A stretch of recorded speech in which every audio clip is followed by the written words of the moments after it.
kum sang ni som hi pakhat min throi thlenga sipui hlom taka min veng him tu lalpa chu fakinam ro se pathian thui ngai thlangu olo kalula lalpa choi moin him takin i zayangu kanin chandam na lungpui choi moin him takin i awang u mundanga mi lo ngai thlale ila o sipai ho te lalpa yom na te chu avadum em kanun na hian lalpa begin hun chung kot lai te chu ngai ema ani achau pha hiala ka thinlung le ka ti sa hi pathian nung hena chuan au chuaka o sipai ho te lalpa kalal le ka pathian imai chambula te chuan chongjong in buwa chepa vamur poin buwa nei anoda na turin ina om te chu an enga thole nang chu an fak fowang che ibekin hung chung kotlai hi ibekin hung chung kotlai ni khat hi ni sang khat ai na thazok si a so na pon in te mai chuan kan pathian de kina kongkhar veng tu ni po ka du zo ani lalpa na thu thiang lim kan za tan mal som ro se amen tung trai u o lalpa kan pathian u tak min mangai tu khong ena kan donga har sa na sang in khovel min tak buaka chung zinga chuan khovel pum mai mizoram te po alo ni a sipui leng wangin nun phung a buaya kan kal phung a buaya ko than ho te ke gp te kan hun zong kan man dan zong te po soi dang lom nga in thie nga in ti dang lom nga in lo om ta ni heng zong thei chu ti rual chon i remrot na ni ti kan hriat a ro chuan lalpa sipai ho te lalpa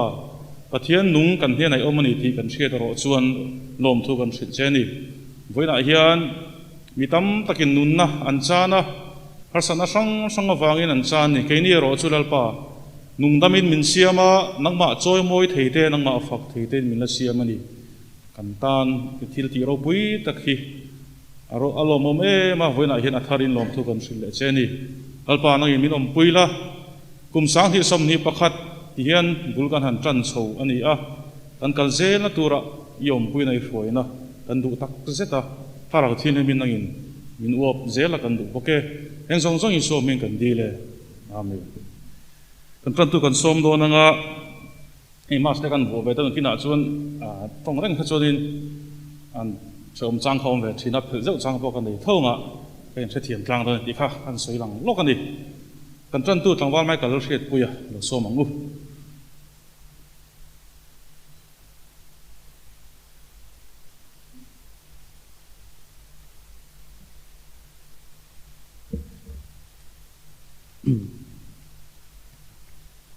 Pathian tu thiang lim i lo ngai thangu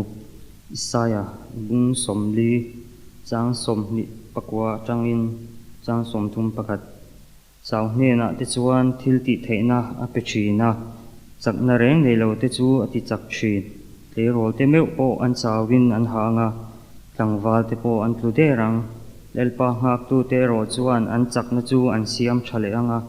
mupui te angin thlain an thlok chhawanga ha lovin an tlananga chaw lovin ke in an kalang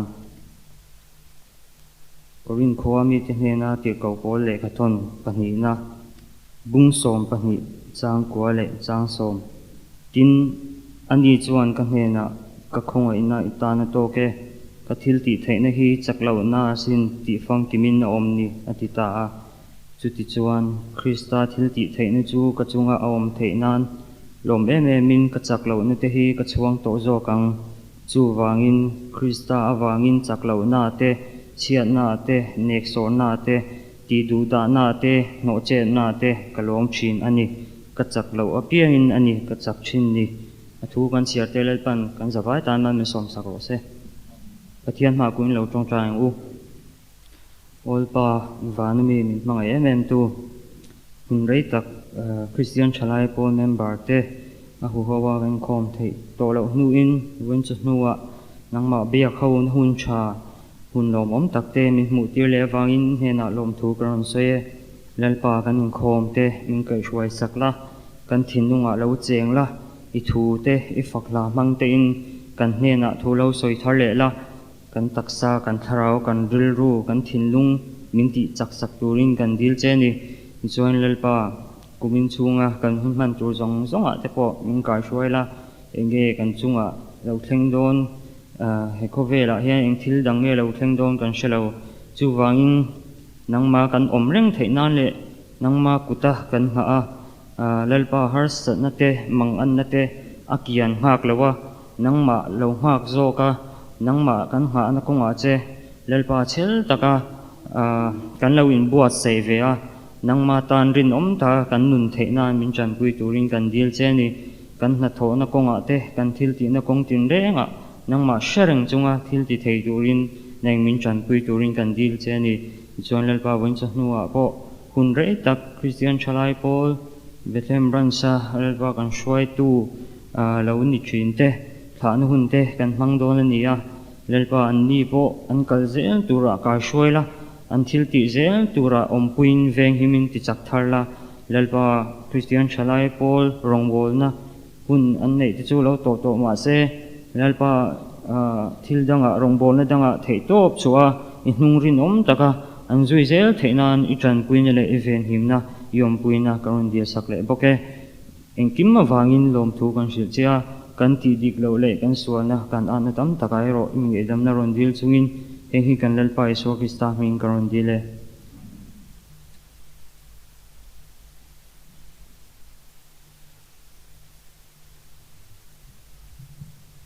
Deng chunga chet to kan oma lai te thlan lai te le tul dam ti te kan kala chuti chung chon hei Inkhawm kan thakop mai lo le maya tin ko phan committee in Christian Chalai Paul te Inkhawm na hun min siam sakhi alo le maya veng sang sanga chuan KTP Inkhawm na hun pon nei than chuang lo wa chung kara ke ni ko phan committee KTP rong bon ngai pe mo tak mai kan nei hi alo le ni tuna cho kan secretary kan som do na nga pon tu rom chu lang ang tele kan share thei tong cho men chiang te po ani min nei sak se thange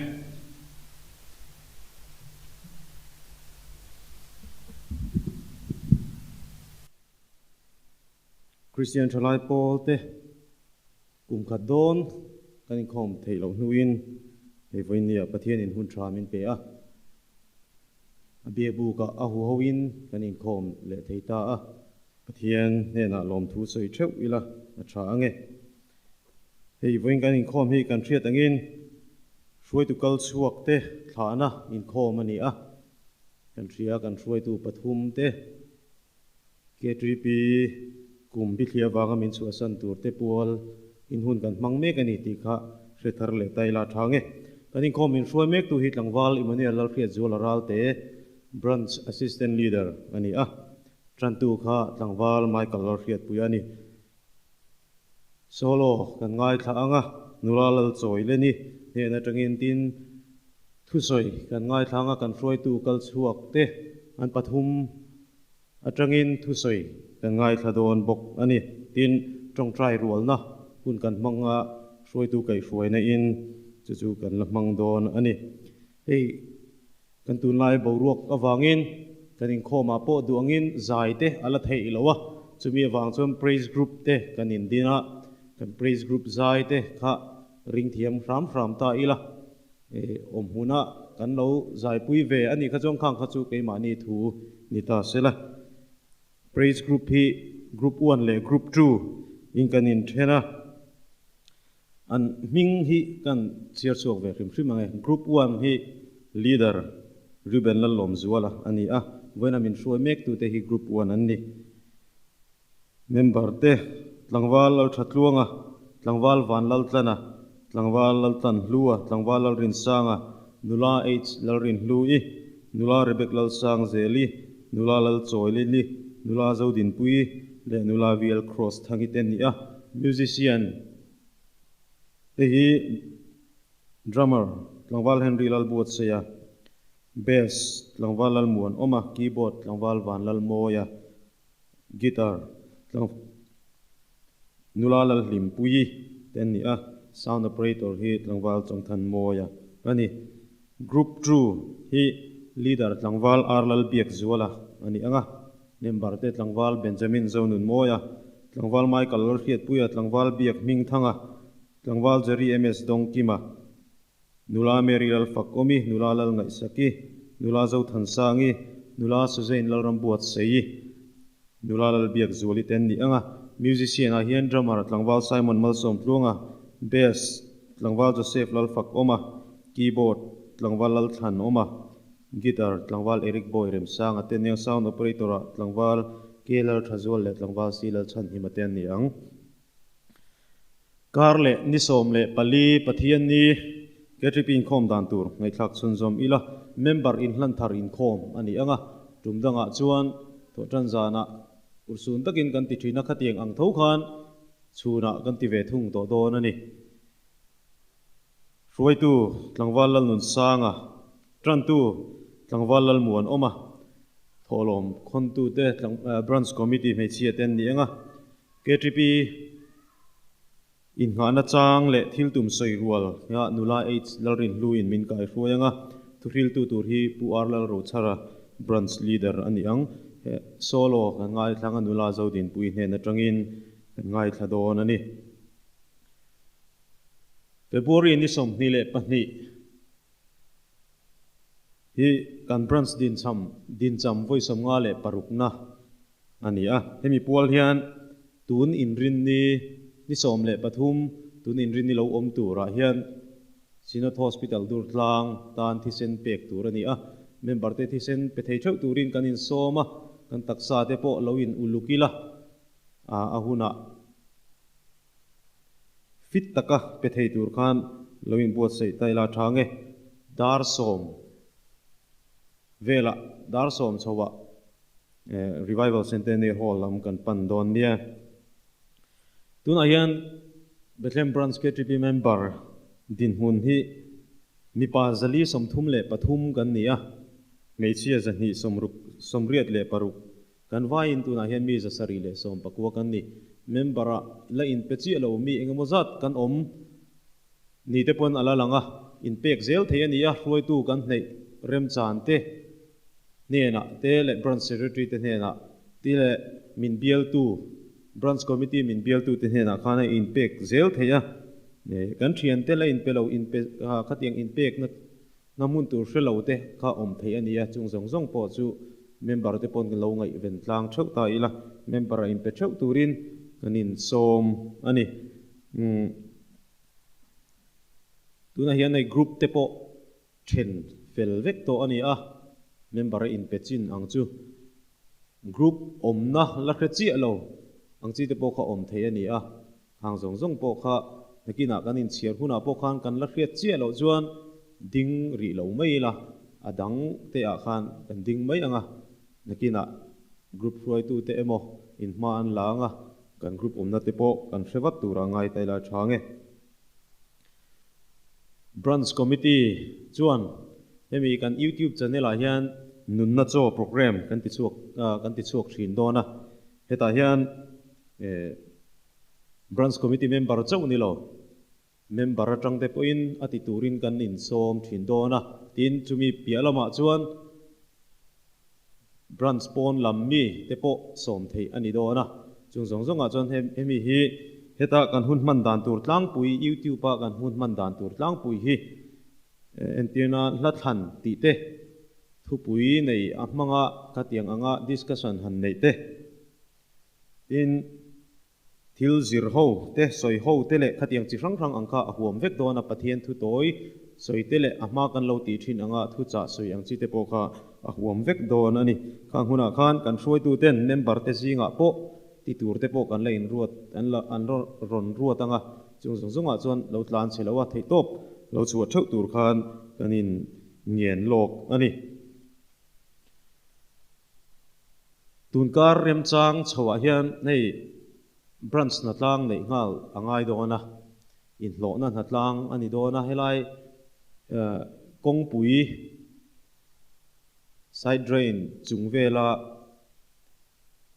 cubic lung ho hi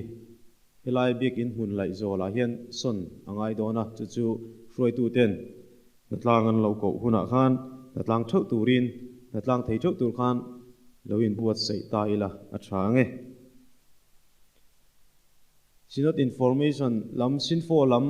pangbuat sei in kan ko ran mingin tuna hiam film kan buai pui meka nimin lama te shooting voi khatna nei ani a chunga chuan a buai pui tu te pon an buai pui chho meka lati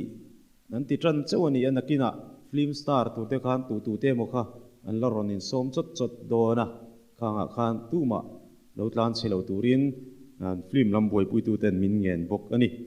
kumina hian branch hi budget system in kan kal le dona kumin kan budget tur hi nuai som le pathum ani a tin project pahni kan nei dona biakin sakna ta sum chhun lu le sound system thar le ti ani heng kan project te hi member te kan tran rual na awanga kan ti hlotlin thei chau ani a chuwang chuan thei dop chu tlang turin kan in nge ani group in ti siang na hi pali kan nei dona group te hi thil pali a kan ti siak dona KTP Inkhawm fellowship trong try Inkhawm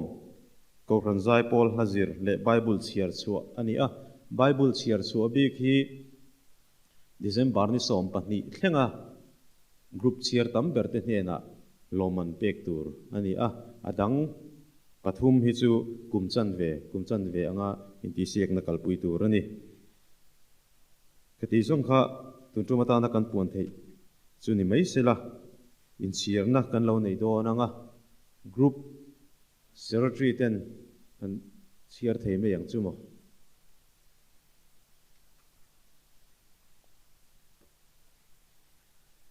khongai na group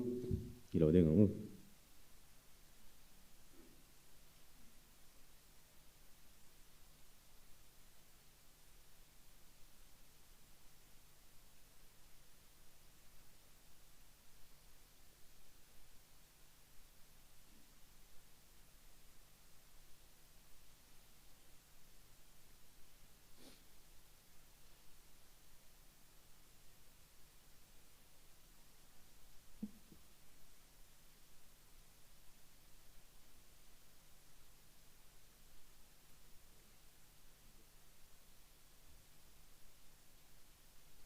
mangai na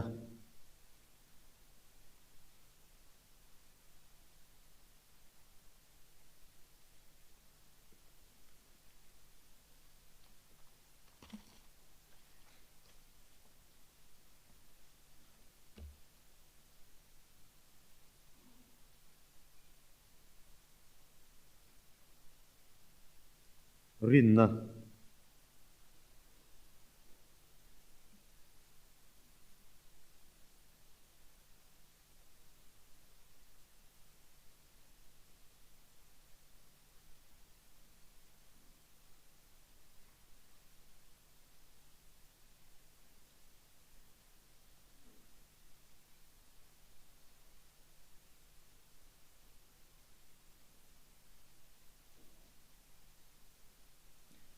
bese na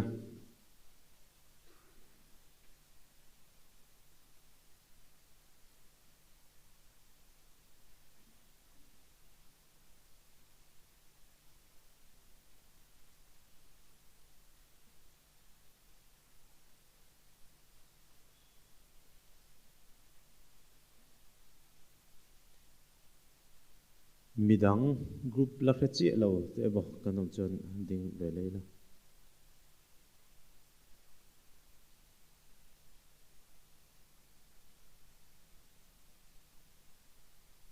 kanom lo kan Hruaitu pathum kan Thlahtu te hi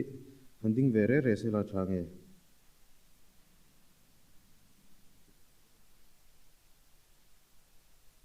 alom ome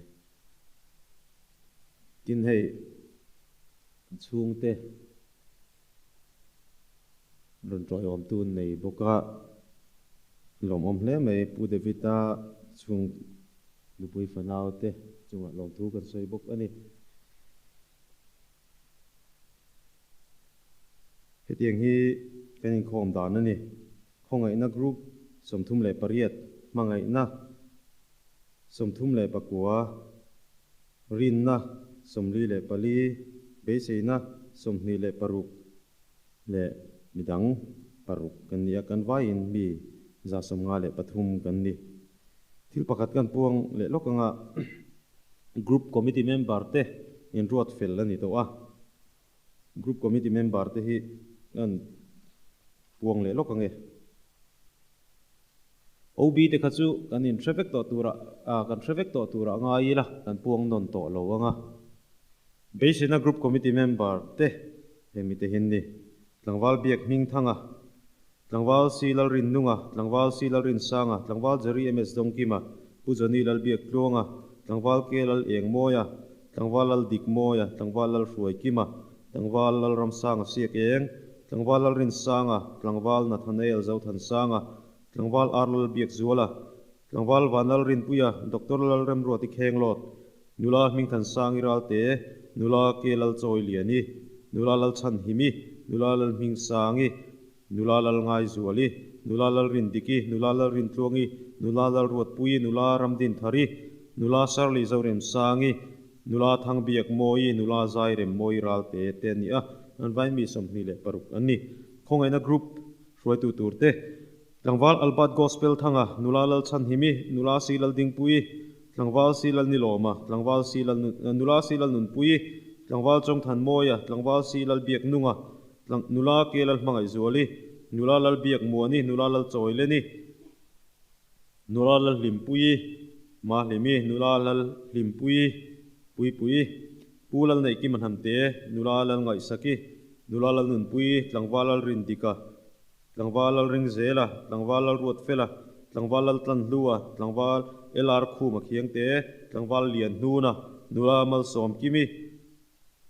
tlangwal pc lal ngai zuala tlangwal pc mal som kima tlangwal arlal ramzawa tlangwal arlal zam liana tlangwal vanlal tlana nula zaire tlangwal zairem tluanga nula zaudin pui pusi lal rin chana nula kelal ruat felite ania an vai mi som thumle pakhat anni mangaina group hruaitu turte tlangwal silal rongbola tlangwal silal ruat fela hitlang pusi lal ruat fela ituni tlangwal arlal rem ruata tlangwal jeffrey lal chanpuya tlangwal eric boy rem sanga tlangwal lal than sanga tlangwal lal muan oma tlangwal joseph lal ompuya tlangwal silal lom kima tlangwal john lal rongbola tlangwal christian lal ruat fela tlangwal silal hluzuala tlangwal lal ruat sanga tlangwal vanlal moya tlangwal rendi lal rin sanga nula lal mangai thangi nula ar zawram sangi nula lal biak zuali nula pc lal ven himi nula lal rin zami nula lal thazuali nula rebek lal sang zeli nula lal nunziri fanai nula rodi ro sang zuali nula zauthan sangi nula mal som tluangi nula venas lal ming thangi nula bi lal ram changi nula irene lal ompuite ani a an vai khan mi somni le pakwa anni rin na group hi kalo print maya ka phone mi kan share mai nge nula baby vanlal mangai nula silal ram muani nula daisy zawram moi dr vl rem sang pui nula elizabeth lalom pui nula h lal lom omi nula lal biak diki nula lal biak vuli nula lal lian moi nula lal rem feli nula lal rin hlui nula elar moi fanai nula mal som dong liani nula mal som zuali nula melody lar thazuli nula mercy zauthan sangi nula pc lal lom kimi nula suzain lal rambuat sei nula vl rem ruati tlangwal bilen lal rem sanga tlangwal si lal rem ruata pu frankly zaunun moya tlangwal freddy lal rem tluanga tlangwal h lal than tluanga tlangwal ke lal biak zuala tlangwal lal thatluanga tlangwal lal biak liana tlangwal lal pek liana tlangwal lal ruat kima pu lal tlanna duoma tlangwal vanlal mangai sanga nula sai ngur pui le nula ngai nun siami ten ni a anwain mi som le pathum mi som thum le pathum anni khati zong kha kan pon thei ani e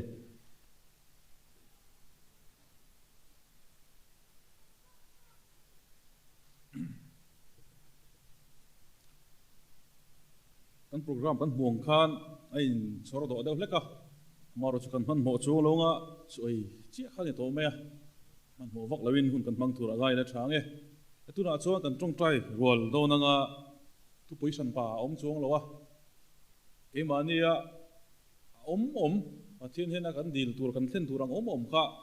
an tong trai thu pui ni mai sela sang hi som ni le pakhat pathian hruaina kan dilanga kan mi mal num thewa te kan chung kwa te kan hi zon na kan zirna ate pathian ma som na kan don theina tura tan te an dil bok ngatin Hruaitu te KTP group Hruaitu te branch Hruaitu te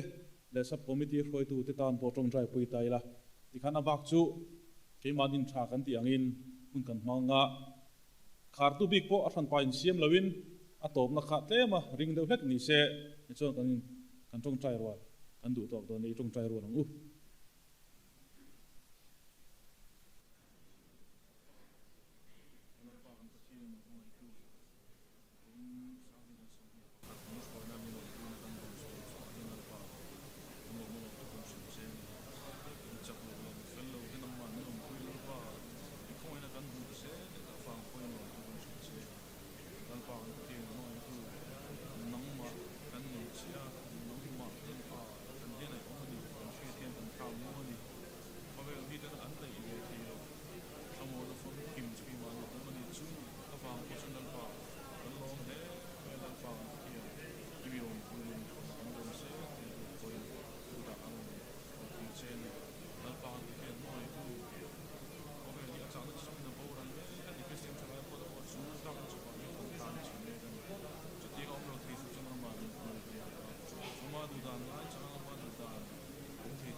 kan thurai deuh hlek to kan zawai kan dinga kun praise group ten lamin kai hruenga la number zanga le pakona damlai khovela hian lungo na kim reng ka mulova ti hi kan sanga chandam tu min hruai zel ro damlai thaler mun khohara sual wanga hliam torin chawchang ni umma se inung zui zel hi ka du sam berani ka tha thamphal to ngai lowang ti hi kan sanga chok an sak zoa kan leader kan somang anin kan Hruaitu kal chuak turte Thlahna thuziak min han sak don nia zawai ni ding angu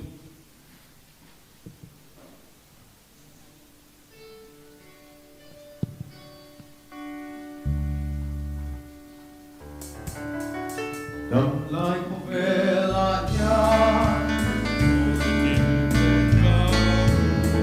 mang an na le buai na har sat na an na le buai na har sat na den ti tin bin mo ma se mit ma ngai tu kamang an na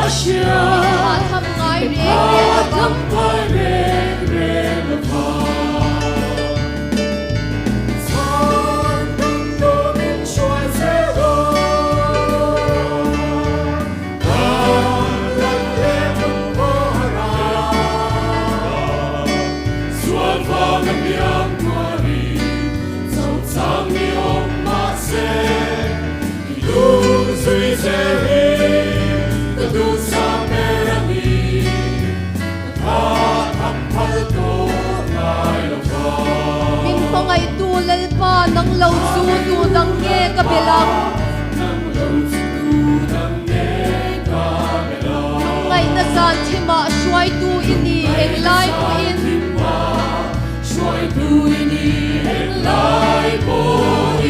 Igar yun lovin that san chin ma ila Indar may big su ang si o Sandang tumin shwai se ho Dang lai ko len ko hara Sual fa kan biak tuari Sâu sang đi ôm ba se Idun zui zel he Katu sa perani Ka kampal ko ngay lova Kristak mga ituten Lumuoy na lengwan na suan sang Lumuoy na lengwan na suan sang Rindain an kalsel Ramte an lagir an yellow Ramte an lagiran relo Iporin na ating araldo Iporin na ating araldo Harawin min shuai zelang ze Harawin min shuai zelang ze Sandang tu min shuai zelang Damai ko lelang ko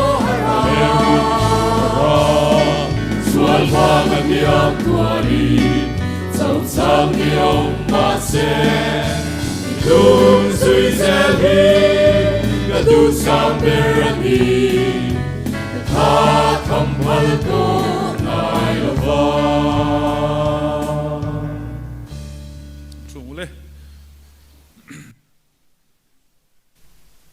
Ang secretary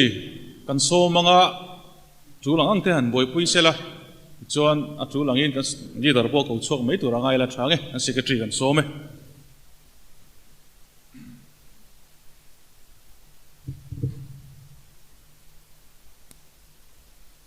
kan Thlahna lam kan hoi mai khat kan puang le lok anga rin na group te ni som pani zirtop zana hian bong sarep zuaran hatlang nei turani a leader Langwal rot kima pachuaw te na Inkhawm turani a group Hruaitu ten rin na group member te natlang thok chok chak turin min so mani ei saitur atama amai ro chu hun kan la hek to lo nga an ma ni Hruaitu te tangin thu soi kan langai thladona hun tamzok an nei theina tur te point tla trang chuan hun la hek vak lo tai la etia atla chop prigot bo hian ami maltin chanchin hi seidoni la adar kar engmo zat kha a o mai do na chu bang chuan kan ti lo lo mai anga hemi kan hlan tur hi citation kan hlan tur thu hi ka chiar chuak anga chumi zo chuan kan leader in ahlan na hun aron mang zui mai don nia Hruaitu Thlahna ani a anoi han ming kan ziaka Christian thalai pola pathian rong kan bol ho mek lain member atana kumbi thlia ilo pel da a Hruaitu chanvo poimo tak tak chela in pek na le thahnem ngai na zong kha Bethlehem branchin kan ngai hluin kan chuang tak zet ani Christian thalai pola in tuai fiam to na zong te kha rong bol na zaw zo ka tangkai taka i man theinan du sakna kan hlana che lalpanom pui zel chero se ani a Hruaitu ni kum tarlan ni a nuai hian leader ar Lalruatsaka le secretary Lalrambuat se ten ming an ziak ani masabera o kan leader khalo chuak sela masabera hian langwal ke Vanlalhruaia chuak sela elai amalam pang dewa khan loading ve mai ula in lan main Hruaitu ni kum hi kan chiar chuak lok nge leader a hian kum sang hi som paruk le som pasari assistant leader a sang hi le som panga secretary sang hi som pani som pathum le som ni assistant secretary sang ni som pakhat le som pali treasurer sang ni le som panga finance secretary sang ni le som pariat committee member a hian sang ni pariat sang ni pakua le sang ni som te ni a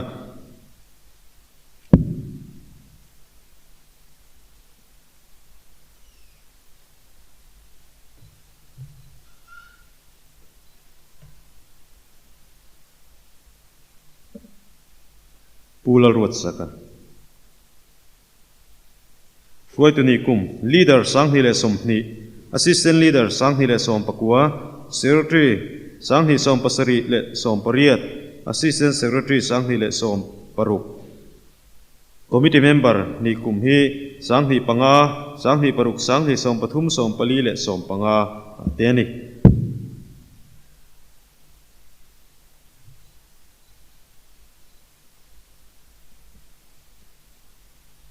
Pu David Vanlalnghaka Hruaitu ni kum leader sang ni le som pakua assistant leader sang ni le som paruk assistant secretary sang ni som pariat finance secretary sang ni som pasari le sang ni som ni committee member hi sang ni pakua atanga sang ni le som pangachung kha ani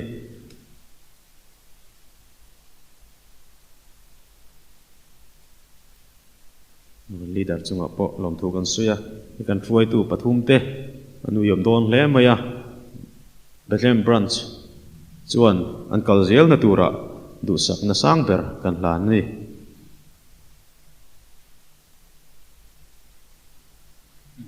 lo me thu soi kha pathum te kan ngai thadona kan Hruaitu te Inkhawm lo sila thain kan thria tin pi lazar moite nu fa han ding ve hrim te se a jing khan an ding lo ding de thria mun chho khan lo mo me so pon lo ma chen chu polo maya ke fa ke tipi rol nei der to a son ti ho lo pani lo mom le me le I thu soi kan ngai thadona nga Inkhawm lo se ti ang khak soi ang khanin pani ga ko photanga ti chuan chumi zo chon solo kan ngai thanga chumi atop na ber kha kina king som don ya tuan kan pu te pani kan so manga tongkam thiam dan in dotin pu David Vanlalnghaka kan so ma saberanga chumi zo apura Lalruatsaka chuan nula choi te kan so ma to bera atongkam thiam berin atop na arun tip don ani wal ke ra soya atop arun tipang ti chuan pu David Vanlalnghaka so mila hun kha ren lo se an thange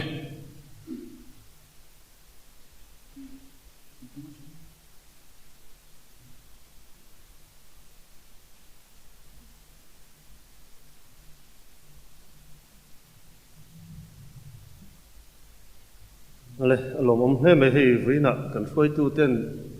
kan pualin hun mi han buat se saka tiam hun kan han thleng hi kan thlen turma ni se hun alo thlen ta ka chuanin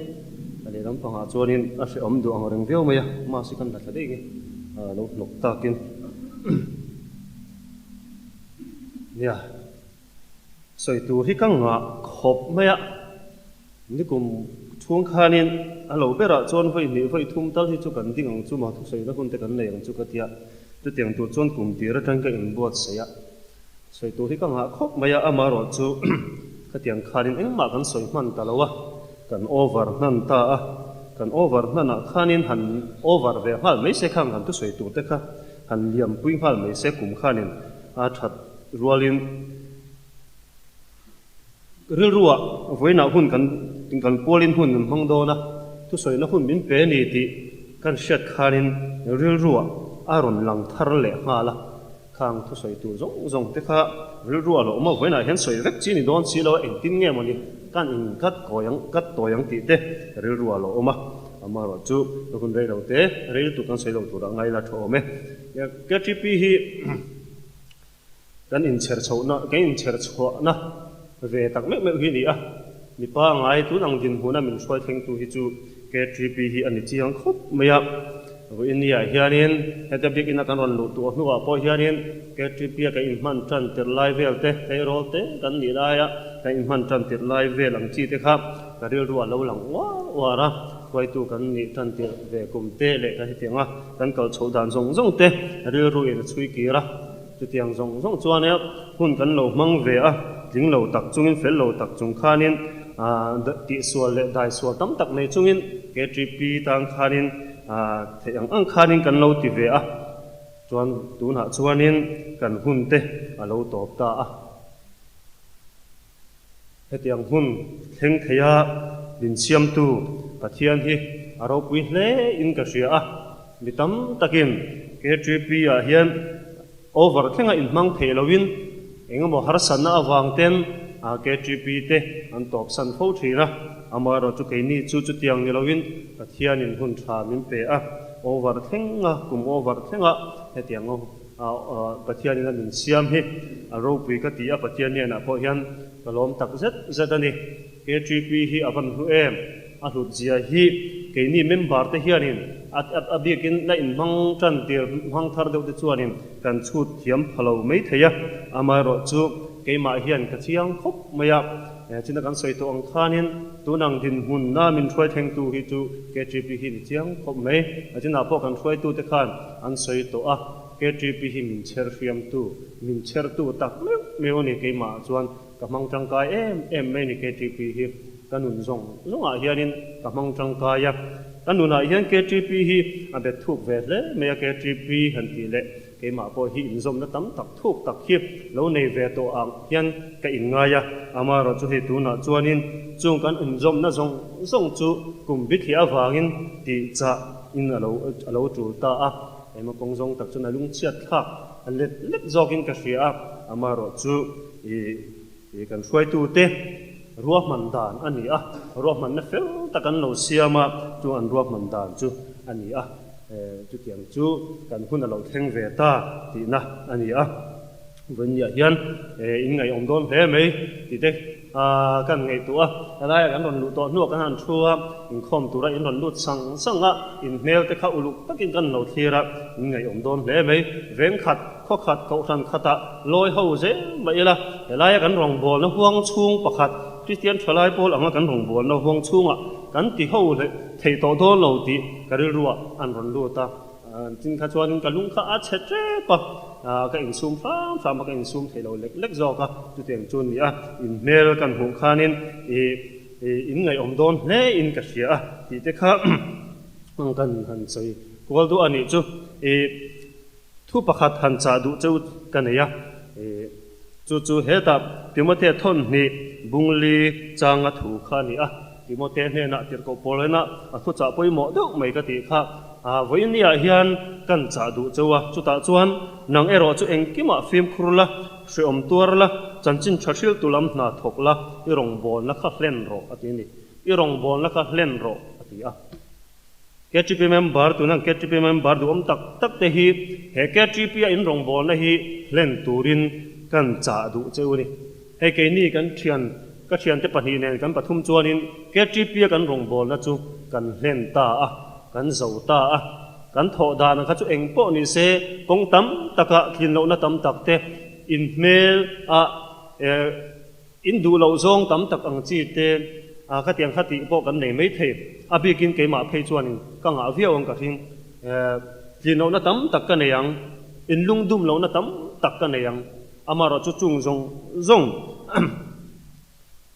nen chuanin tuna chuanin kan Chhuakte a heng ka thian te ho pahnih phei chu rong bol na impact na chung changa te a tho thok chung changa phei chon ke hi chuanin ka phalo chiang don hian ka ria kan chui le thina chu ti chung chuan te heng ka han over ve ta a kan chui le ta KTP ka rong bol na ka du khop lo viau mai la kumin chu chan kan na le te ang han ti turin hun ka nei to lo ten ka hun chu aliam ta ani nang ni hun in la nei lai hianin he in rong bol na hi len turin thataka len turin kan cha ve du chu ani kan ma a kha kan Hruaitu ten china kan ma chhop tem puang kumin chung kam project ti a han puanga khang ti ho thin na tura te khanin ke pe na tur tam takala om don ni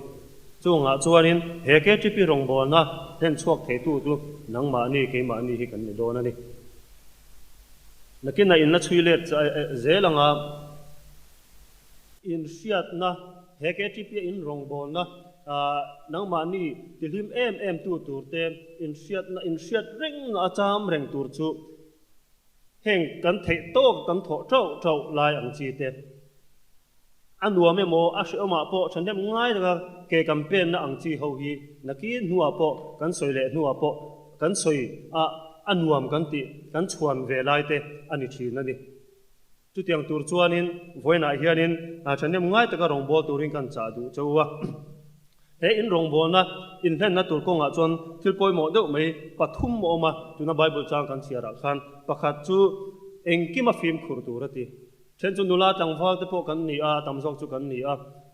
engkima phim khur tur ati ati top mai ter ko pola khan timothe bula khan engkima phim khur la ti kan phim khur na tur hi het jang chon soi vek lo mai la ke manin kan sia kan phim khur na tur engkima lo phim khur ula apan hi na chuanin shi tuar la ati he Rongbol na hi anuam china cha unilo a shi oma po kan tho angai pathian Rongbol na hi anuam mei ba ka shi tam tak paltang tur don chu ta chuanin shi tuar chungin na china kan soi thong khan har sana kara po chel taka he Bethlehem branch KTP tan mei ni lo pathian tan Rongbol kan ni ti hi ka in shiat reng hi apoimo la yan ka soi phochin ka soi balle ka soi phochin wena hian han soi le ka du chu mi tam tak hian KTP Rongbol chaw lo man ni pathian tan Rongbol lo KTP tan chaw lom Rongbol hi an ti thin chu tiang tong kam chu an nei phochin nang ni pon in shiat ka ring ma se chu tianga kan min kan beng shiat an lo ti ni pon tu ma kha zam reng su KTP Rongbol in ni hi pathian Rongbol in ni na ni KTP hi ko than kut ke ni tuna po han chut ula kan ko than hian KTP te hi min mang na se em ni kan ko than kut ke ber kan ni pakhata chuan KTP te hi ko than na peng poimo tak mai ta na thane ngai ta thok kha chu pathian ta na thok kan ni min KTP tan chaw aloman ti KTP Rongbol aloman ni pathian Rongbol an ni leinem min ti ni pon ngai ho lo wila enga tan ma ngai su KTP Rongbol chaw in ni lo pathian Rongbol in ni KTP hi pathian akut le ke amang na se em chumi ta na the to pa chho tha tho tu in ni chuan pathian Rongbol tu in ni ti kha voina hianin kan soi le duwa in lo siat tharatan chol to bera chuan chanchin thasil tu lam na thokla hati chanchin thasil tu missionary te chanchin thasil tu an ni ma se ke ma ni po chanchin thasil tu kan ni tho pathian thu tlang au pui vak lo mai la kan nun mangte kan chezia mangte kan tongka mangte pathian thu kan thil thei chu tiang tur chuanin KTP voina member te ka cha du chowa kan om dana kan chezia kan tongka ma ketmin KTP member kan ni KTP active member kan ni ti hi lo se ro se kumin chunga inkale zel tura po he Rongbol na KTP Rongbol na hi in thu sam ang ngei pia lama pathian du thu sam pathian ina adu thu sam ang ngei ya in hnen the na turin karon cha du chowa naki nuwa in over hun te polo la kheng le alo la kheng ve ang chu huna po chuan in chir lo na turin thanem ngai takin lo thokula ti haka cha du chowa ato pera chuam KTP Rongbol hai lo ban san chu KTP member in ni the chung chuan KTP Rongbol hai lo ban san reng su thei tokin he KTP ya hian rong lo bo pathian rong lo bol ula in thei na zong kha lo seng ula nakina ara chu in la muang ti kha hoina hian ka soi stei thok ni se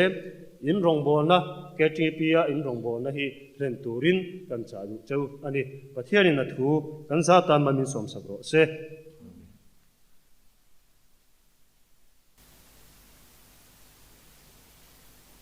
kan ding le lo nga tholom lan na hun kan hong lok nga finance committee secretary in Pathianni na min han sak don ya kan tholom han na sakte local se ta hin finance committee secretary lo so mang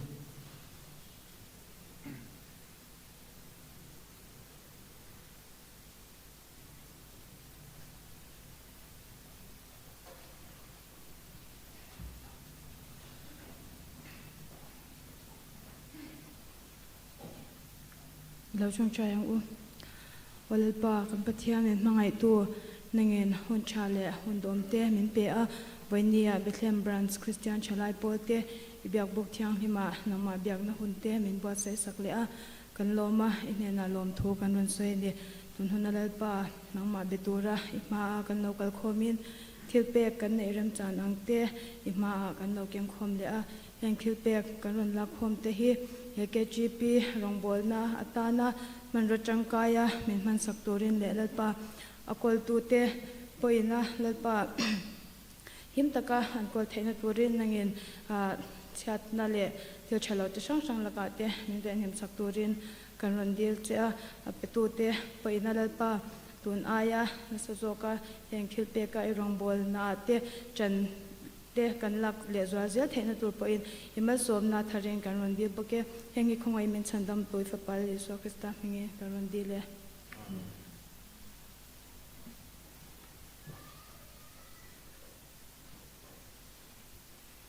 angkai inom khop mai duai na sat in classroom do ma ni ka ria anexa tang so in classroom to lo to ra ngai la pul ro sa kan so manga ti chuan chumi zo chuan som non ngai lo in Lalhriatzuala solo turin kan som zui don nia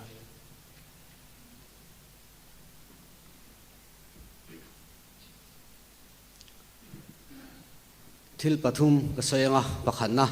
thuma hruai etilai tanga an soi mai hi kan du de ne an throi tu khan chunglam pang he kok sia lai tang henin an soi ta reng ngoni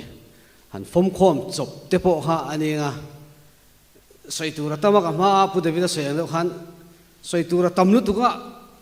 a ing lai benge kan soyang ti pok sia lawa be inteni lo se hol ve lai mo ti phungleng bor vel tenen han chom kual bor vel le nui dur dur theina tur te ha om ta se anu ama enge thil engam ni lo tla tur te po ha om lo de wang ti te kharil ro ma ei he tilaya pu de vida chung ko an ron lu do kha khar chuak ve chia nupui fanau de kan de ve to Hruaitu ti kha galo ngai tu to lo re nga ma ni kha ka thengila kina zana chei lai vel min hau mai thini ma ni pe chun om mi lawa ei salem veng lama an lenga amar chu hruai po ni la a chunga nom don lovin ka ria so pu de vida fa pon lama ma so aya bon so nia ni zana khuma tangin alu lei vit jog na dai fla ana lowa anat lo wang khan superhero kan ni atia dai fa ti khan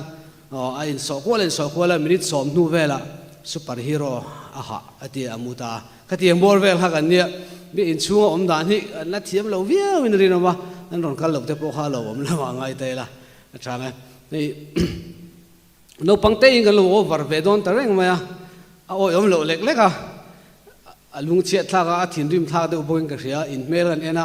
ka lung hi oi zan lo wa kan len rual khat vek sia then phei chu ke nia no upa tur te po kha in la ni ka ria ril ru le ngai tu na thil du zong ane kan ti zong ne kum ni lovin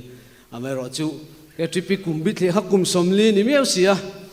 somli kan tling tong a he pu de vida phei chu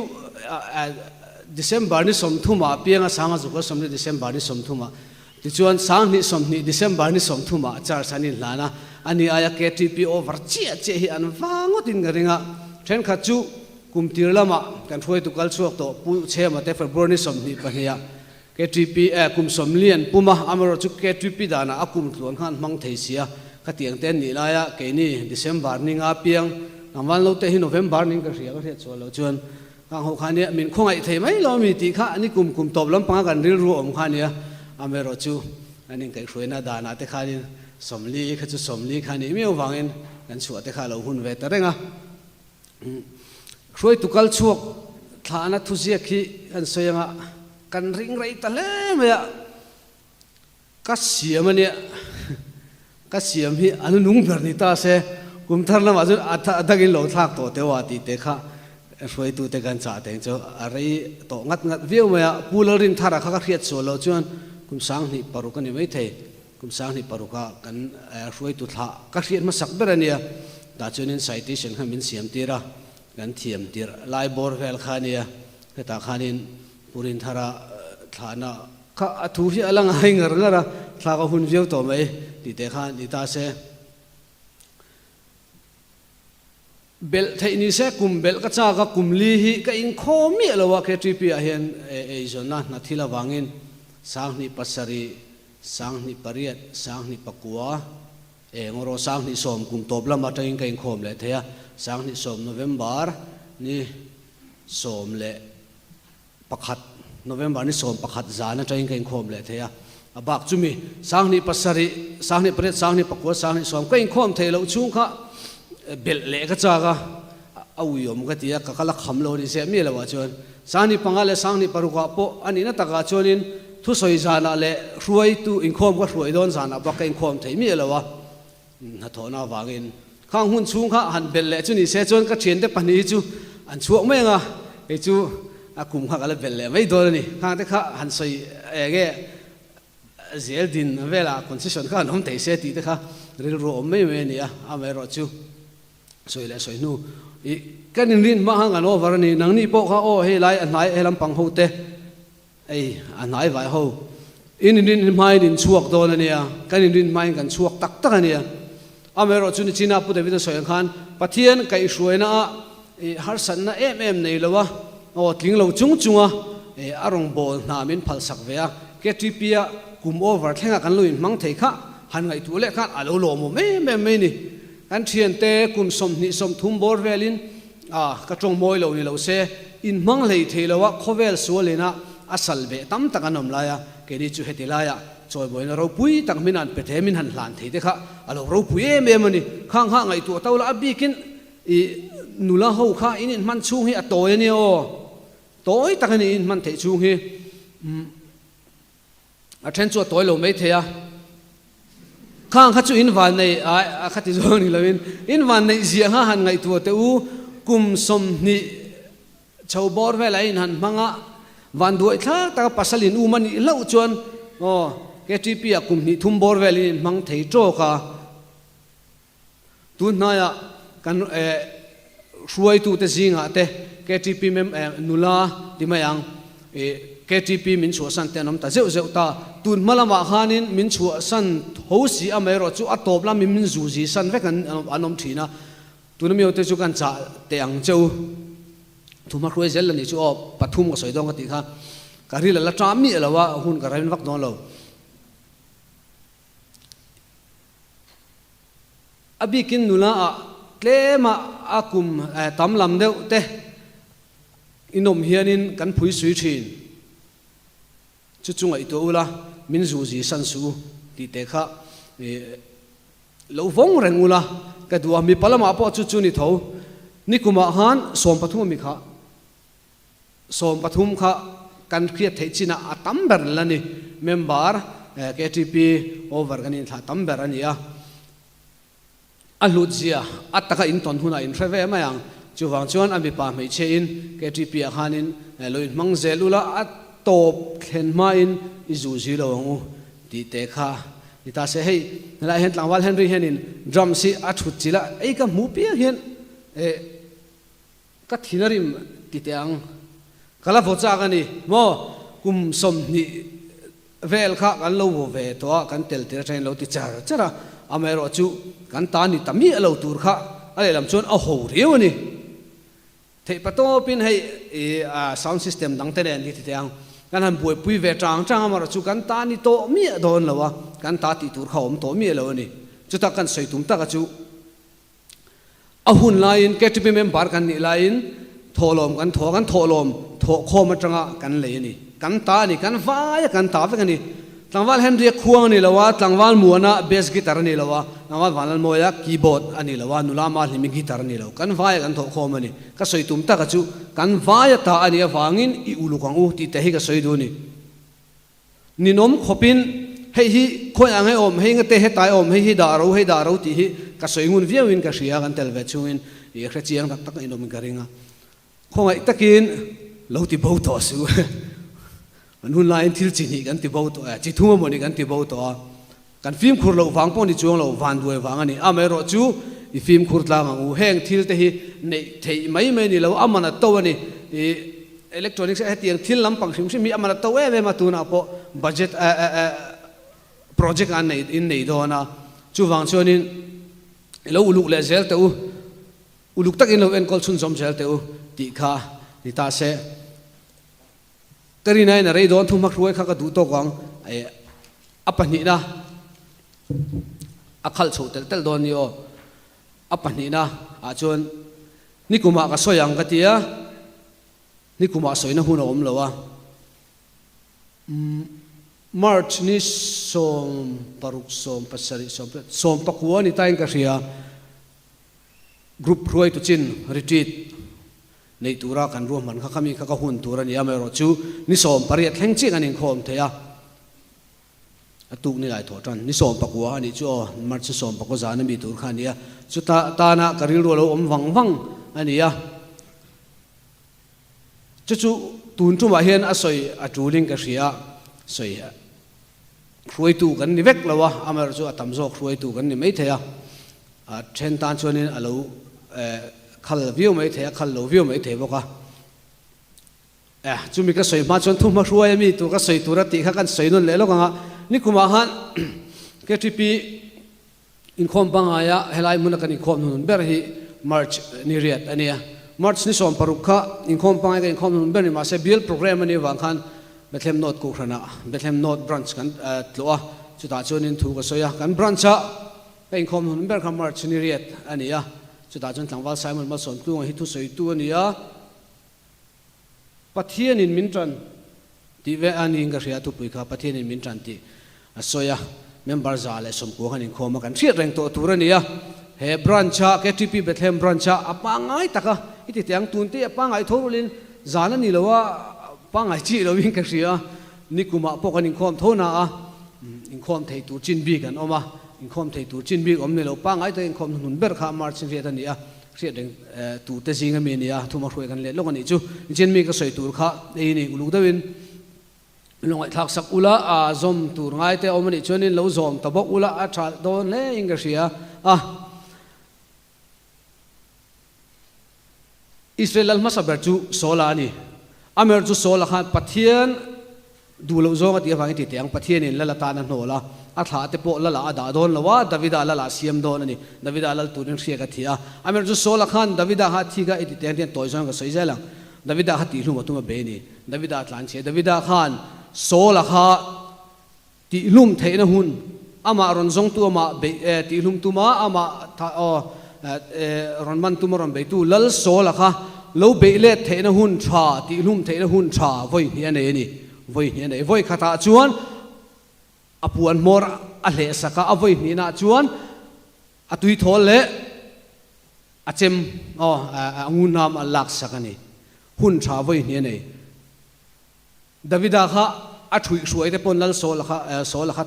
ti hlum turin an ti hir amai ro chu Davidan asoi chu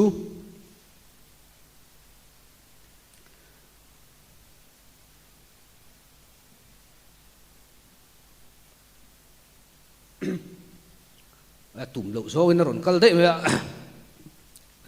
review ti lo le Davidan asoi chu lalpa thiek thi kha Davida khana khoi du lo ni sol kha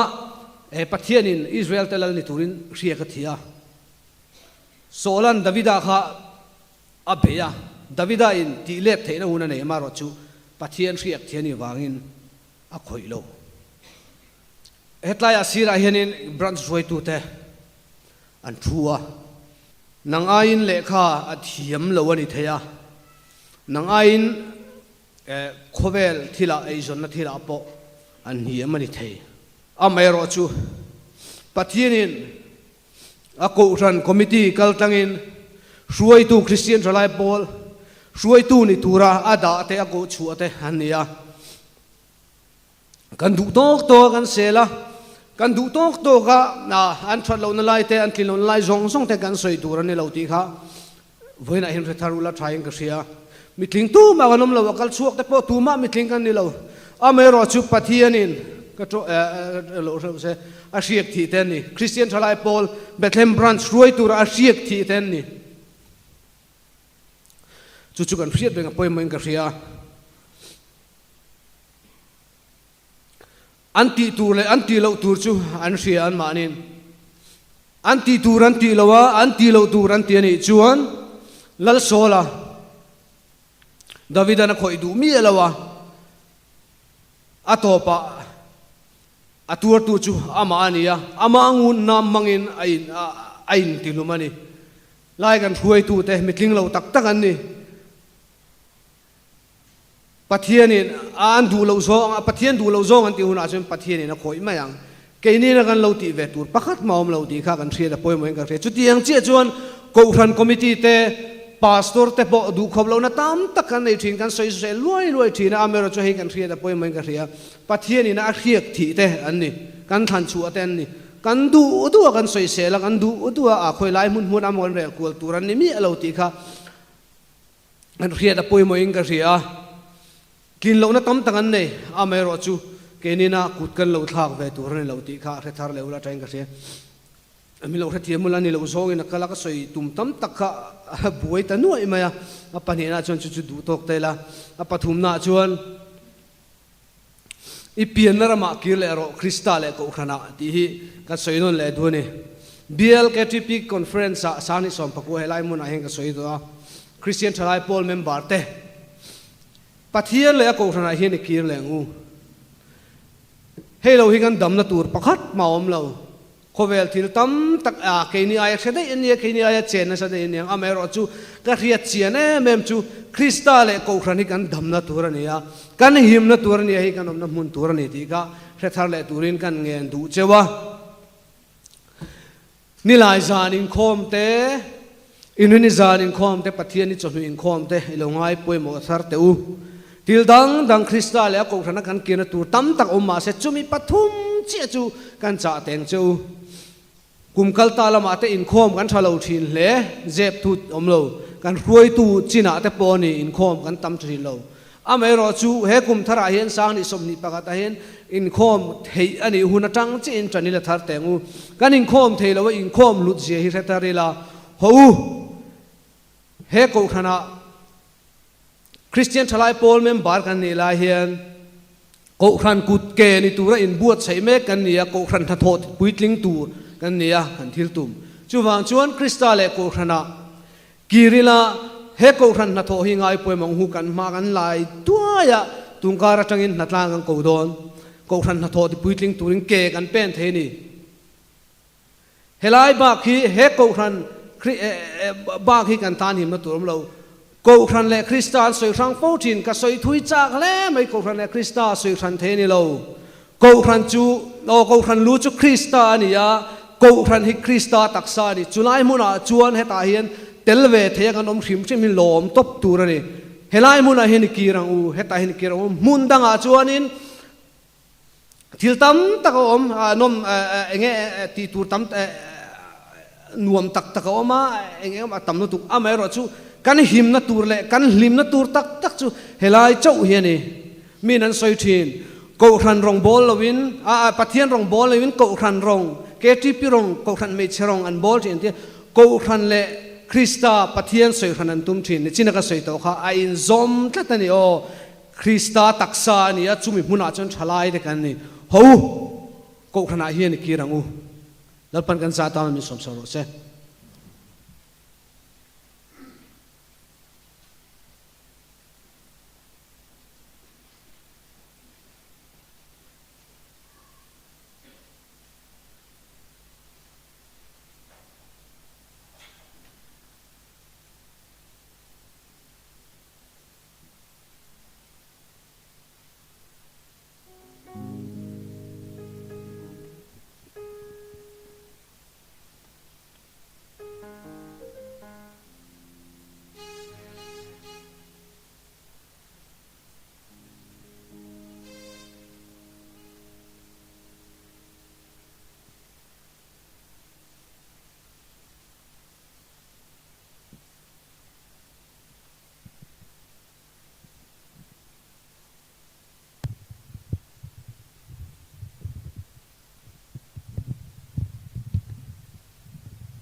xin khó phá để môi lâu chúa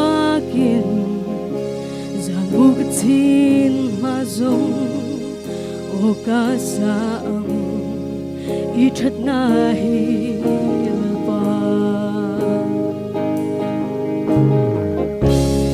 ring om zia kan nun na i thật zia hi cái chung na lăng chi cả thấy na giống tan cả là ô ca sa i thật na hi ba i an ca mo mây bụi cá đâm thân tu tu giang tim nuôi áp China cành mana India cả là chiên lu bê cả đông phố chi ít chất na hi là ba ring ông xia cần nun na lòng ít chất xia hi cái chung lăng chi cả thấy na giống tan cả là ô ca sa i chất na hi là ba i chất na ro bụi ta tuan bên dưới đường phố China i chất na ro bụi ta tuan bên dưới đường phố China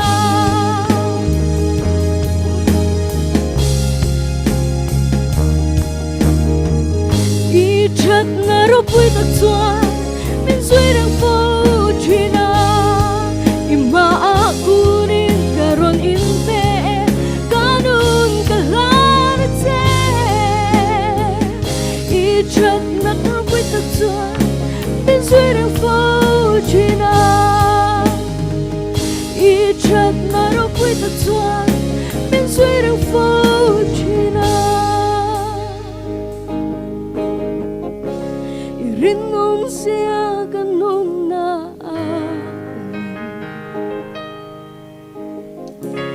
i chất sia hi ka chung lăng chi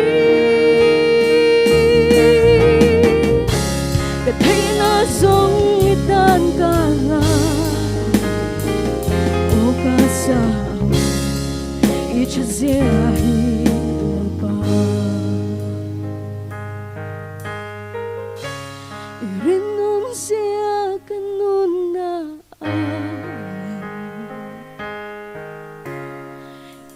i chất sia hi ka chung ô ca sa i chất na hi ba hết ban đầu với nó chẳng là sao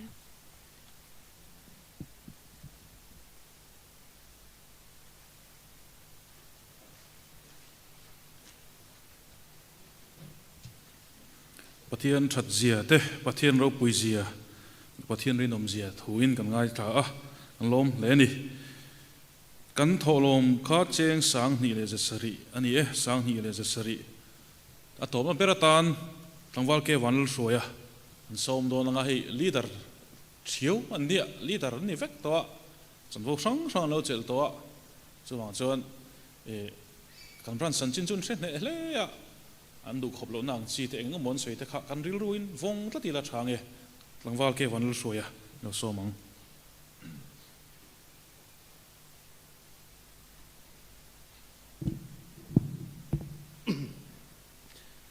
Christian Chalai Paul Bethlehem Branch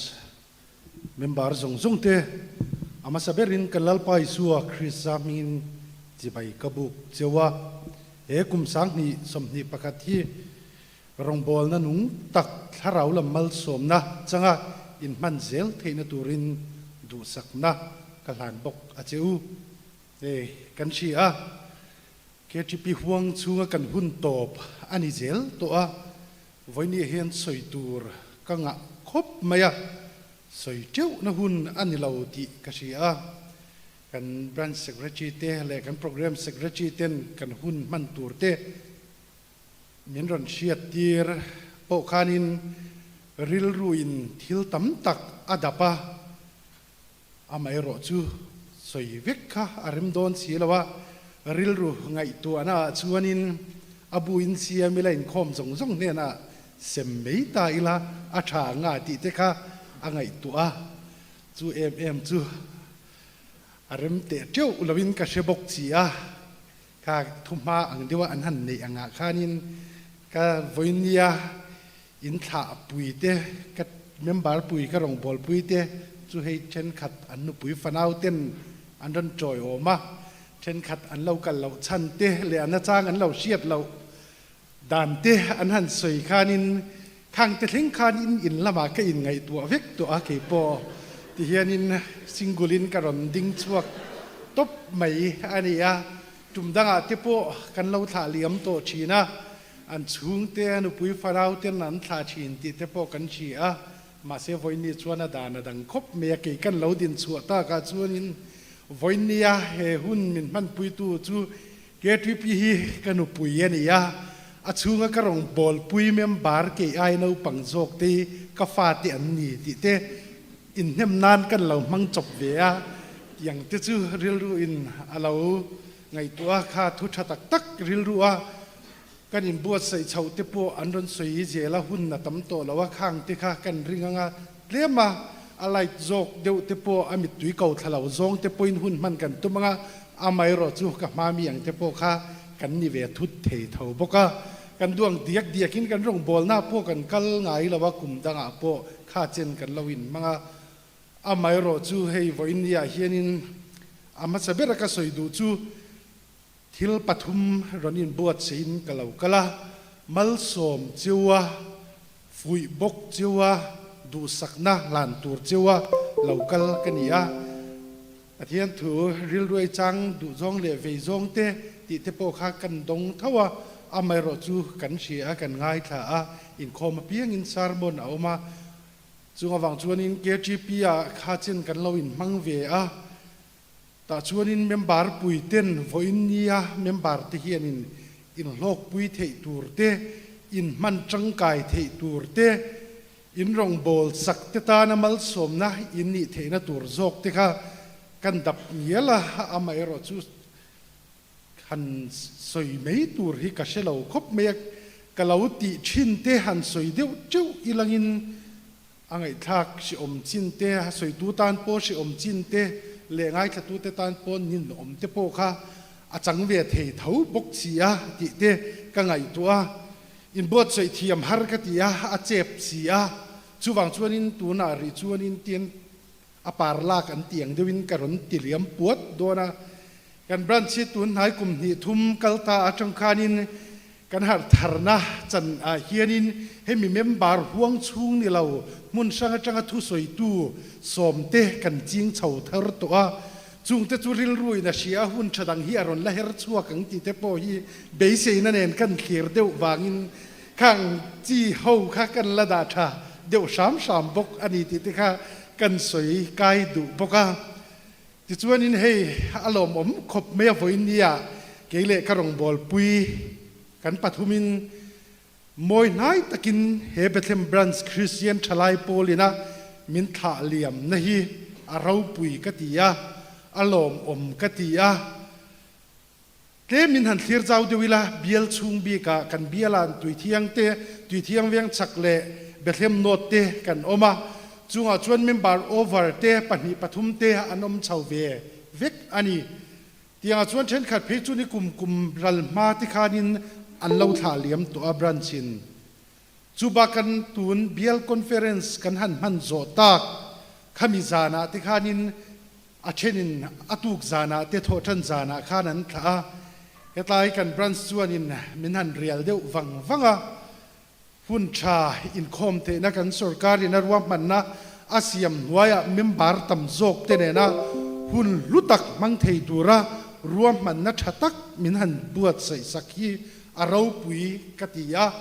อินจัวเฮียนทินลุงตะกินกันจะไว้ไอโออินหลอมถูกันสวยตักเมวอันนี้กันปัวละ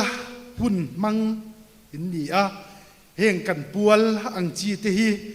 กันดำชุงเฮียนินกันต้องตำเหล่าคบไม่จูวังชวนินอาราวปุยกติยากำมามีเตหันสวยกายเลตาอิละอันปัวละหุ่นมันโตเตตำตักอันมังบีกระวังเกอายอันตำอันมันตำนัตัวจูอันนุปุยในนี้เตโปค่ะอันนี้ไม่เทอันนี้ดีเตกันไงตัวกันเชียตัวเราตัวรินทีนะกันจุงอารอนเล็ดเงะจุงเตจวนกันปัวลินเกาชันเล่ขดลางเต้นหุ่นอันลำพังไม่เทียจุงอังเจ้าเตจูอันนี้เฮกันมิชินชุงเฮียนินกันปัวละหุ่นมันฮีอาตำเหล่าคบไม่ช่วยตัวเราปุยตักเตชะตักเตโถโลกตักเตดูอมตักเตถาเลียมินวอินยาเฮียนินมินถาเลียมามอยตะกินกันกัลยมเทตุรีอาเราปุยกติยากันพูละวะกันหลอมตักเจ็ดอันนี้ตีค่ะกันสวยกายดุบกอันนี้อารมณ์ทุสวยนะบีกงอระชวนินหันดูตกโดนิละอันนั้นหุงเบระชวนินเฮห่วงชูคริสเตียนชลายปูละยักตำตักกันหุดเชียเราที่โปอินเชียงนูมาเราปุยตักเชียร์ตัวโปอินในเราไม่เทอันนี้จูชวนินกันกินเราตำตักเตเฟลเราตำตักเตนูมาปรตักหุดเชียตำตักกันในยังจุงส่งจูอินเอ็นเรมนัดลางจังคานินมินเราเอ็นเรมสักอุละกันเทโตกาถึงเราจุงกันติเวชินเตมิเราจอยมอยสักมิเราเชียเร่งสักตูรินกันเงินเจ้านี่วันนี้เฮหุนลุตักเฮหุนเราปุยตักมินบวชใส่สักฮีกันลมตักเจ็ดอันนี้ติค่ะกันสวยดูอันนี้อปันนี้นะอาจารย์ชวนินฟุยเลตูร์จวงอมเรานี่มาอีลังอินอากุมละมาเราตำตากะชวนินเลี้ยมาจงหันสวยเวกันตัวรงโบลตูระชันดำอินยีกันยี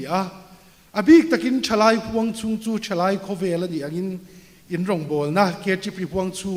อาตำคบไหมตาชวนินอินรงโบลสักอติตานเฮียนเจียงรูตีข้ากันฟุยดูเจ้าว่าเจียงเราตะกรงโบลตูชวนินราชาอชัวไงเราอันนี้ที่เราเชตาอุละกันจ่าดูเจ้าว่าทิลตุมเตกันเนียกันทิลตุมเตเชจียงเราว่าช่วยตูอินนี่ชวนินเชจียงเราอินเชียเจียนเราว่ากันทิลตุมคริสเตียนชลายโปลินะอาทิลตุมเชจียงเราว่าเมมบารินช่วยชวนินอินตวงตลทูนะตัวตั้มตักอมราชาอินชัวระวังตีค่ะกันสวยตัวอินทิลตุมเจียงตะกินเชียอุละจูอินทิลตุมจูติลโหดลิงตูรินนังมานีอินเป็นชัวง่ายนี่เฮคริสเตียนชลายโปลฮิตูตาบีกมาอันนี้เราที่เชียดอาชาช่วยตูเตโปกันอินทากาช่วยตูลุยอันเราจีละช่วยตูทารันรอนทากอันรอนลูตาอันรอนเตลชาวาจุดยังบอกกินเมมบาร์เฮเวียงชัวรีตักเราอมโตเตโปอันโตปะ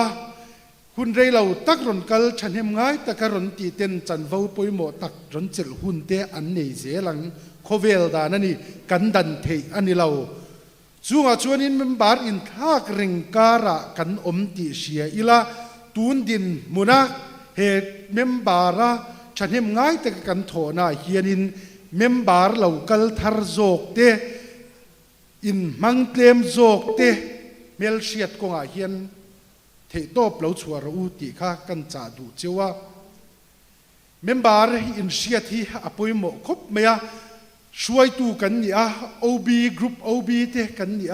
บรันช์โอบีเตกันนี่ชวนินเฮตเมมบาร์รอนเปมทาร์เอโมรอนินมังทาร์เอโมเตียงจี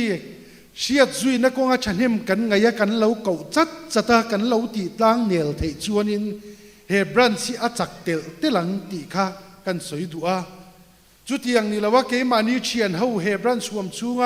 กันเชียนเฮากันเตยกันลิมา ล้มตะกะหุ่นกันมานามีกันจีงาเตลเทเราขบอินโปนะชากันเนชวนินเฮบรันเซียนินเจ้าจางเทเราจางโทษจางอันเนโดนันนี่ติเชียอีละจูมีอโมพูร์นาเซลตูเตจูโวอินยาเฮบรันชาเมมบาร์แอคทีฟจอกเตอินเปจอกเตฮิอินนี่ติเชจียงอุละ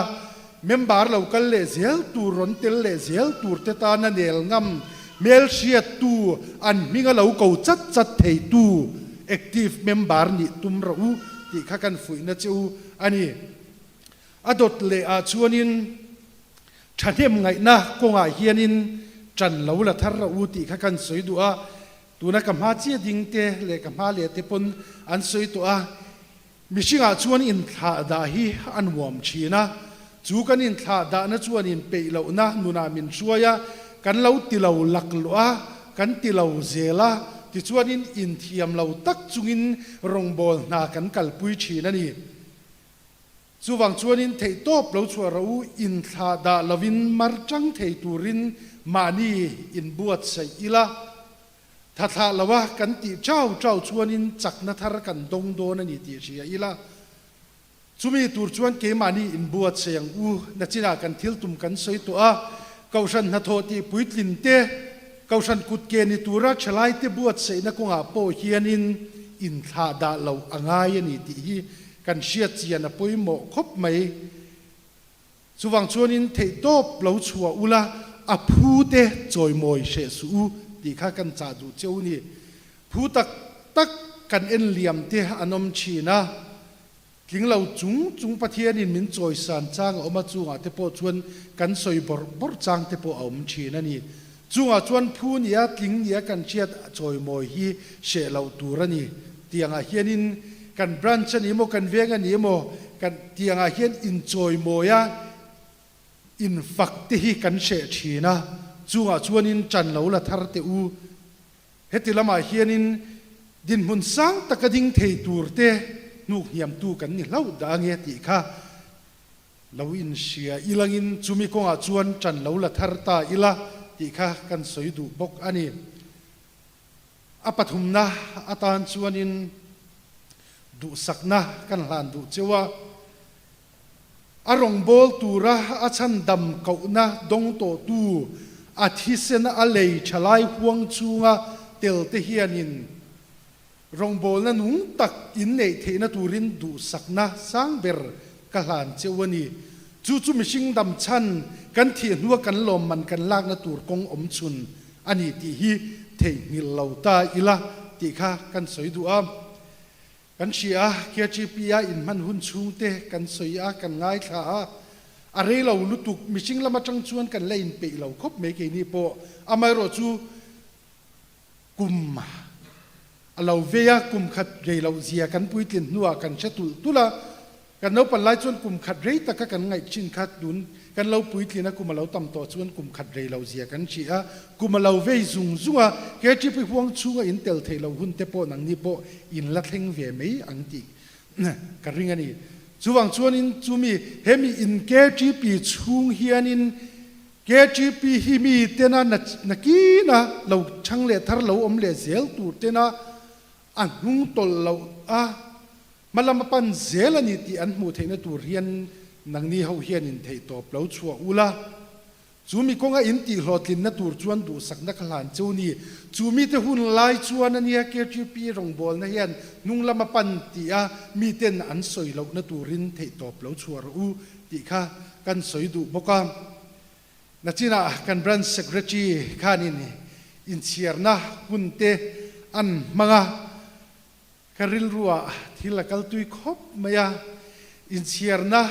กันเตลเวโตเราริงอตติค่ะริลรัววักตุยคบไหมปุ่มปุยจจลากันเตละเมมบาร์กรุ๊ปอินติเซียกนะอินเชียร์นะรอจวนินกันเตลเวโตเราในตัวนะกัลตุยคบมายาวันนี้เห็นคริสเตียนชลายปูลาอินินมันชูเรื่องเราเดียเฮียนินเก่าตูเจ้าเก่านาติโลทิ้งตูรินไตมากชัวรูติฮีก กันจ่าดูเจ้ากุมสังนิสมปังอาบิเทมบรันส์คริสเตียนชลายโปลิน Golden Jubilee กันมังอาปัทยันนี่จบมาอินโคมาคานินทาราวทุปุยเท่าละอีปัทยันเกาโรจนะข้าสวยตัวระรวดกันอีอาปัทยันนี่จบมาคานินหุ่นกับมังอาเฮหุ่นอาเฮียเฮหุ่นอาเฮียนินข้าตูนว่าหุ่นกับมันโดนเฮียนินกริลรัวหลังเลียนคบเมียเท่าละอีปัทยันเกาโรกันเชียมินเกาตูเกานะกันตีโหตินเหล่าจวนินเกานนนะกันจัวอัดหิงชีนอันนี้ตีเชียอีละมินเกาตูพัดสันเทียอันนมไงเราจูวังอินวันนี้เหตุไรมุนะเราเกลเตโปฮีปัทยานินอาเกาโตเต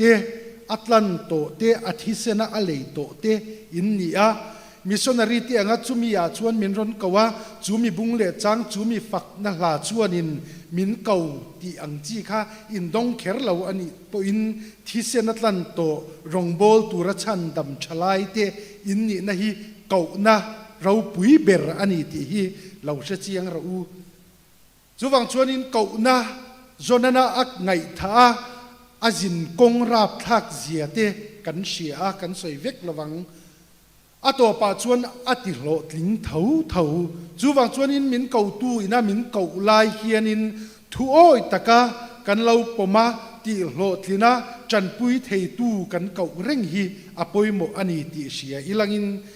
เทตบชวนอินเฮกันฉุดมุนนัจังกันโถอปัทยันกันกว่ากันรองโบลสกัดเตกันเจนปุยเก่าสันตานมัลสมนะกันนี่เทนตูรินเทตบชวยอินบวชเสียงคริสเตียนชลายโปลลัลปันมัลสมเสียรอเซอาเมน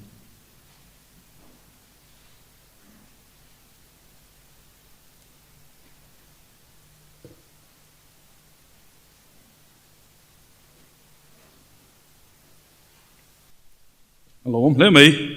กันอะไรเดี๋ยวเล็กตัวขวดเดียวฝตาน้ำตักชูกันหมดแต่พอชกไม่เทให้กุมขัดกุมตั้งอาจารย์นิเศษโทจันจานินคอมเตประเทศนิจานฮัซิร์เตตินตรงใจอินคอมแต่กันในทีนะกุมินาจวนให้กันติดเหตุโดนตัวเราว่าวันอังจีคุณกันในโดนนะจู่บางจวนอินรินสนะเรามุดเราชัดขัดขัดจูอินละมาตุ้ยเรามูละประเทศนี้จนหุดาร์นี่จูตู้มามุดทั่วเราตุรตีละนักสัจจังจวนินกันในสมนิเศษทางกันช่วยตัวที่อันวิยมโดนคบมาอามีมัลตักพอยน์ก้มเตะอันนี้บ้ากะมีมัลตักบอกเรียกเจียนเตเนี่ยโอบีเตะรันโอบีเตะกันแล้วมีก้มไม่คบมาเที่ยนสวดโดนเชี่ยเฮียนินหุ่นไล่จนกันนินกันที่กันที่เขาว่ากันหันกันหันสุยเขาเดลเดละเองโมกันหันที่เขาว่าอิงเราตัวเองกันหลังมาเราจะหันสวดโดนไม่พิจารณากันเราอินสุยจัดนัสเจียเตเลยที่ตั้มตักกันเราที่เขานัสเจียเตค่ะอันไหนตัวเล็ดเลยกันเชื่อเวชินะอันโอบีเตอุปมาหมวนเตรันส์คอมมิตี้กันติลเวชินะอุปมาหมวนเตปุยเตปุจาระเตอุปสังลูระเตอุปสังปุยเตนุนานุตลวงีโปรบิงทั้งเตรันส์โอบีจังโอเวอร์เคทีพีกันถ่าเตตุนามีเตฮีอันนี้เลยเช่นนี้สุวรรณชนหันในตัวละKGPOB แต่กันเราอินคอมนัสตูเสียและกันเราอินซุยนัสตูเสียจุดใส่ตัวตั้มตักกันเองจันชินะเฮียนผู้รู้มิ่งเตเลผู้เชื่อมาเตผู้ชวนมวยแต่กันขาจุ่มคานข้าวานในเล่มายะทุสวยนะหุ่นกัดสังอามารอจูใส่ตัวตั้มตักกันในโลกอินทรัพย์ทุนนั่นเดียวกันเนี่ยตัวน่ะเฮียน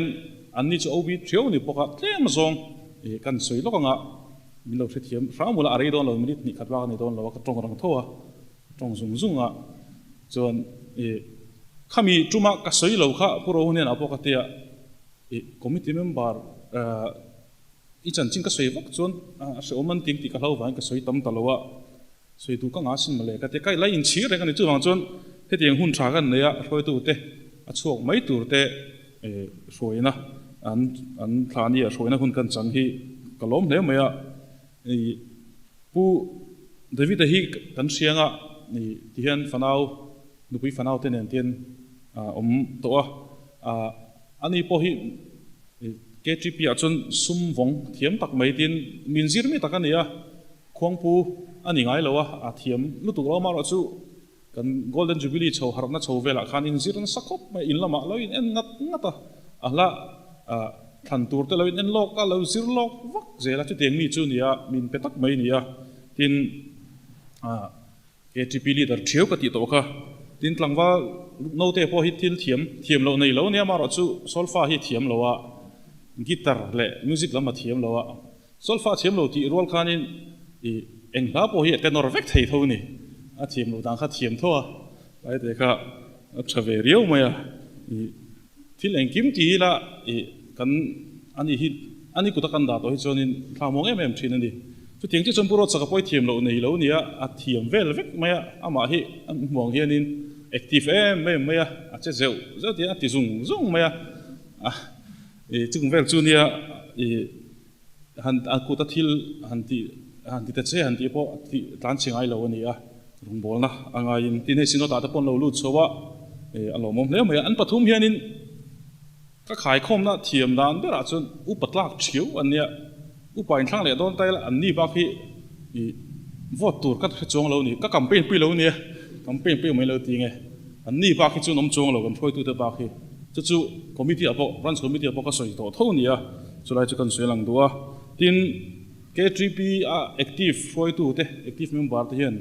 KGP cover บางที cover หลังกันนี่เรานี่อันนี้พออันชัดไล่ซงKGP member อันนี้รัวจังตัวทั้งอิน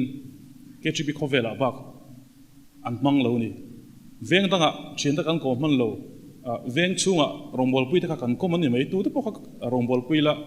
แต่กันตัวตะพวกนี่เสกันรองบอลปุยตะกันก็ไม่ที่กันข้าวบ้าข้าวโคเวลละกันนี่เรานี่จุดyangโคเวลอินอังกลางมุนขตะอมหัวกันนี่ทิลตั้มตักกันอินสิตอนนั้นทิลตั้มตักกันอินเสียสักจางจันนี่พอช่วงที่วงริลนัดจงวงตะพอนี่เวนี่อามาเราจะช่วยตัวนี่ในจุงจุอันนี้เจ้าเทนี่ที่ไรข้ากันสวยตัว Golden Jubilee กันโลมาแค่จีบินที่น่ะกันวันดูแต่ข้าน่ะสวยตัว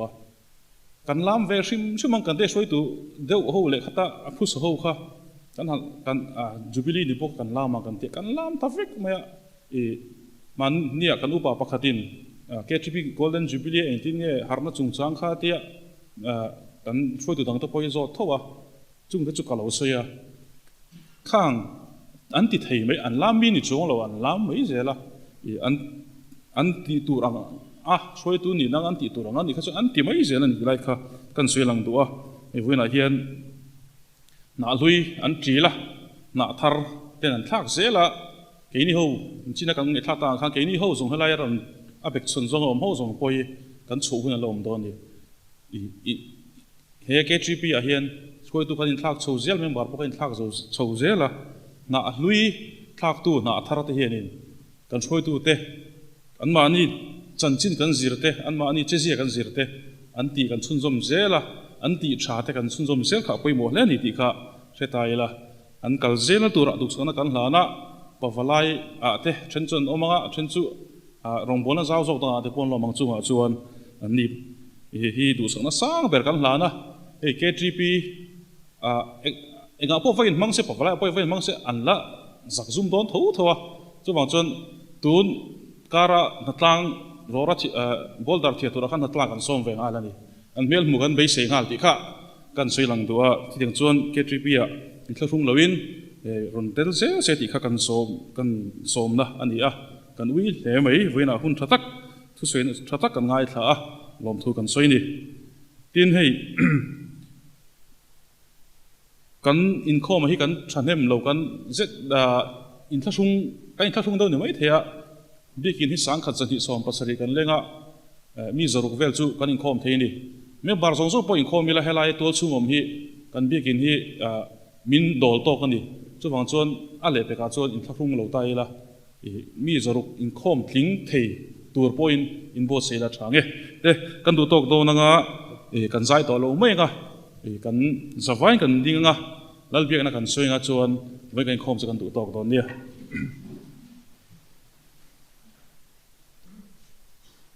อีตรงใจรัวหลังกันป้าวานามี min zom ro se ram lo thling ro se du zong vanan tiangin yamin tu ro se tin kan e min cho min beng che kan chunga thil ti sual tu te kan ngai tu min nang poin kan thil ti sual ngai tu che sual tu thlem na suai lu som che sual ka chuan sandam so che ramte thil ti thein te ro pui te chatuan tan sia